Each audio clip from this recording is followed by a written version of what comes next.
أفروكا ججنا سرسالة إيزديانة روجك تايبة أبو إيزديان أف ججنا ددما كدا هيجي عراق أو وارنينا يكو بإيزديان جهك آرام أو لبيت دير جمع ترسيان سروكي حکومت هرما کردستان دوی د پیام پیروزباهی سرسال ایزدیان دا گوتی حکومت هرما کردستان دیا بردوام بیتن د پشتوانی کردن و پاراستنا تایبەتمەندیên ایزدیان و هەموو پێکهاتەیان دی لە کردستان لەسەر مژارەی و زێدەتر ji hêjayê Herman Mîrza birîkarê Mîrê Êzidiyan ji Baedrê dipirsim hêjayê Herman cejna hewa pîroz bît û di bi xêr hatiye Kurdistan 24 cilûbergên Kurdî jî gelek ji hewa tên hîn her hebin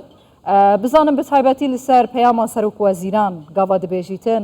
hikûmeta Herêma Kurdistanê dêya berdewam bît li ser piştîvanîkirin û parastina taybetmendiyên êzidiyan û hemû pêkhateyên dî hîn çi dibêjin سپاس جژنا هەموو ملەتێ خۆ سەرانسەری جیهانێ ناوا کوردستانی جی پیرۆزیت کەم ئەس بەژنا خۆ بەروانجان گۆریا دەتاوینم ڕاستی سەرۆکی حکوومەت ئەمە هەرێما کوردستانێ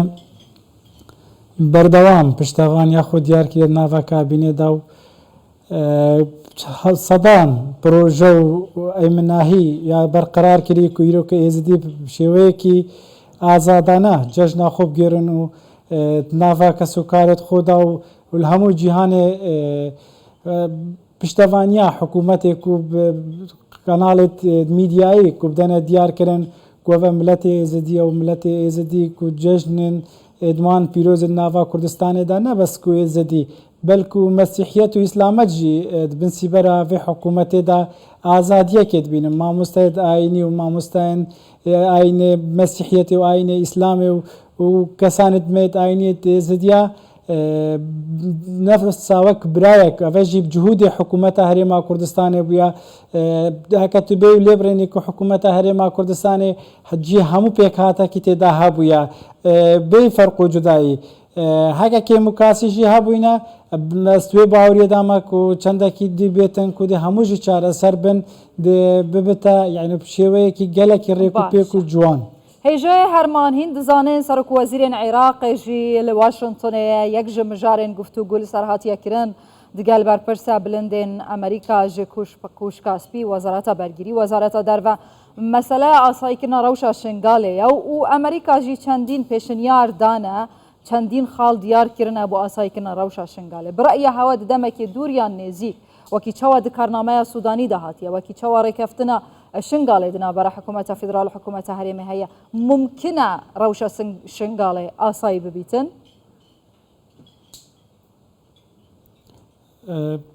ez wê bawriyê dama em ku dihêş yani ku Cenabê Sudanî yani ku Rêswezaraya Iraqê amaje pêwê kir ku kampa bigiritin îsala da ez bînim tiştekî gelekî sehba çengo ardiya xweş nekiriye ku heta xelkê êzidî bi zivir sercî û warê xwe heta îro jî grupê çekdar baladestin li wê derê çû mejalekî nadane wê xelkê sivîl bi xwe bijîtin û azadî hestê xwe derbirotin û jiyana xwe berdewam biketin heke her zdîşa nava firmanekê keftine mehzeqeke dîda ku biçine li wê derê ku mişkîle wan çêbin bo zarokê wan çêbin zarokê wan bîne tûşkirin li gel grupê çekdar û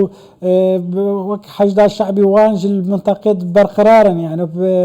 ez bawer nakem ku bi sehalî xelkê me biziviritin heta îroke jî ne mîzaniyek ne tiştek nehatiye diyarkirine sed cara ku welatekî wekî Amerîkayê zilhêz jî bêjitin ku weke waqicî neyte ser neyte nava sahêda û piştevaniya xwe diyar neketin gotin mam çi faydeke 10 sal jî borîn xelkê me tu dibînî nava hêjayê Herman çend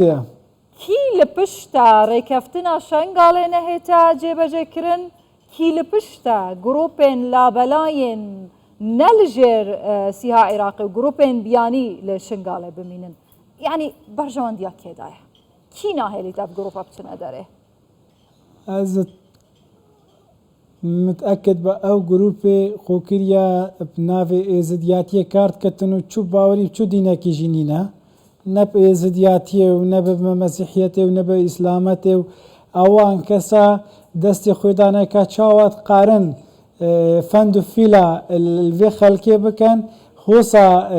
zixtekî dikin li hikûmeta Iraqê û hevalbendiya Iraqê ku nahêlin ew rêkeftinê berîn û hatîne encamdan ciyê xwe bigirin û ku xelk biqaritin biziviritin grûp diyarin me binevê nava bînî çengû bo dinyayê xirêjî me hezarên cara gotiye ka çi grûpin roj bi rojê perro bi navekî nefsa ciyetiye ku bîstên nava ku hatîne nava xelkê de navê wan bitirin ji dengê nafa van intîxabatê di borî daînayên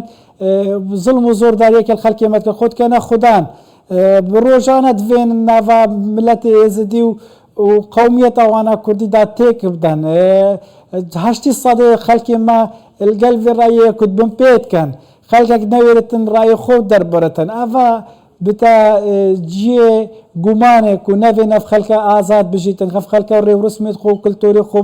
bi azadî bijît ez wê baweriyê dama heke ciyê hikûmeta Herêma Kurdistanê dabane li vê derê îro me nediqaye rêwrûsmê xwe jî dêl me meneع kiribane. Hêjaya Herman Mîrza herkes dizanît tên me tirsiyeke ciddî li ser axa Şengalê heye bi dirêjahiya dîrokê 73 ferman bi serê hewa hatine ji bona ku hîn êzidîn e hîn Kurd in lênûke جینوساید و فرمان لسر آخا شنگاله یا حسودی و چاف لسر شنگاله یا جواتا روحانی ازدیان میر ازدیان دشت چه بکت هوا چه کریه لسر آست ناف دولتی و اقلیمی حتی ازدیان جوه پرتوازیه جوه آسمیله کرنه بپارز تو متأكد بكو هكا تبي لبرني مجلس روحاني وميري ازديا بردوام سردان و پێشەوازی کردن و هەموو ڕێکخراوەکە نێو دەوڵەتی و وڵاتێکی زلهێز و نوێنەرێتوان عێراقی و دەوڵەتی دیە دنیاە سەردان کردینە و هەموو مەعاناتێکە ئێزدیا گەهاندینێ ڕاستی و درستی و ئەمانەت ئینسان خۆ بێزەمیر نەکەتن کو مەجلسا ڕۆحانی ئاڤەژی کاچاوە بەرینەوە ژێکڤەکردن و جوداکردنا ئێزدیا ژڤی ملەتی و ژڤێ ئاخێ هەر ئەو کەسەنە بەلکی بێژن کو مەجلسا ڕۆحانی و میرە ئێزدیاوان چوو کار نەکریە بەلێ حکوومەتە هەرێما کوردستانی هەماهەنگی و براتی لەگەڵ مەجلسا ڕۆحانی و ڕێزگرتن لێ هاتیەگرتن پشتەوانی لێکردینەوە هەموو گوڵ و گازندەکێ ئێزدیاب ئاشکرا گەهاندینە جیهانێ و کو ئەف مەسیبەت سەرێوان تێن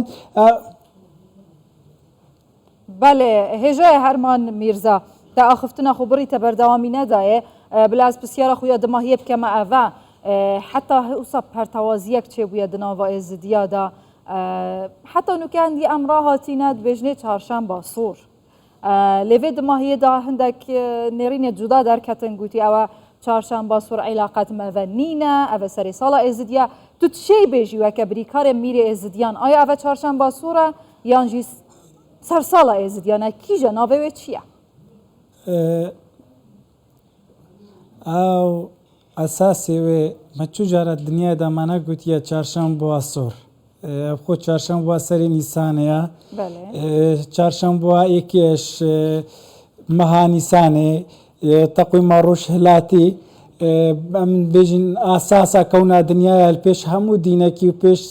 تەقویمێت هەموو دینێکی ئەوە هایەتیە ئەمیش ڕۆژە کەونا دنیاە یعنوەکە ڕۆژێک بەری دنیاە هەبتن تشتێکی دی ئەم vê ئەساسی ئەم وەسە حساب بکەین تاکیت ئەجندادە سیاسی وان gelek تەسمیە و navê serma êdaneka çawa divên qewmiyeta me ji dûr kin hosa dikarin yani her tiştekî ya bikin xelkekî